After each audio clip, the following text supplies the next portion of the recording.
அப்படி ஈவேராவோட பிம்பத்தை கட்டமைக்க திராவிடர்களால சொல்லப்பட்ட பொய் தான் இந்த யுனெஸ்கோ விருதும்.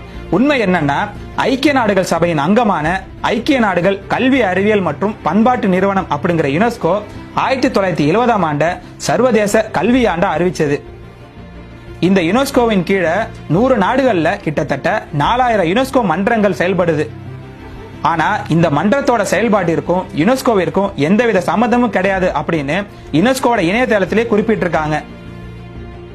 இப்படிப்பட்ட மன்றங்கள்ல ஒண்ணுதான் 1970ஆம் ஆண்டு ஈவேராவிற்கு தென்கிழக்கு ஆசியாவின் சாக்ரட்டிஸ் அப்படிங்கிற பட்டத்தோட ஒரு விருதையும் கொடுத்தது. அந்த யுனெஸ்கோ மன்றத்தோட தலைவர் யாரு அப்படின்னா, திமுகவின் பொதுச் செயலாளராக இருந்து மறைந்த க அன்பழகனோட சகோதரரான க அறிவழகன் தான். அந்த விழா 1970ஆம் ஆண்டு ஜூன் 27 அன்னைக்கு சென்னை ராஜாஜி மண்டபத்தில் நடந்தது. அதுல அன்றைய தமிழக முதல்வராக இருந்த மு கருணாநிதி, மத்திய பெட்ரோலியத்துறை அமைச்சராக இருந்த திரிகுணசென் போன்றவங்களும் கலந்துகிட்டாங்க. அப்போதான் புது உலக தீர்க்கதரிசி, தென்கிழக்கு ஆசியாவின் சாக்ரட்டிஸ் அப்படிங்கிற பட்டங்களும் ஈவேராவுக்கு கொடுக்கப்பட்டது.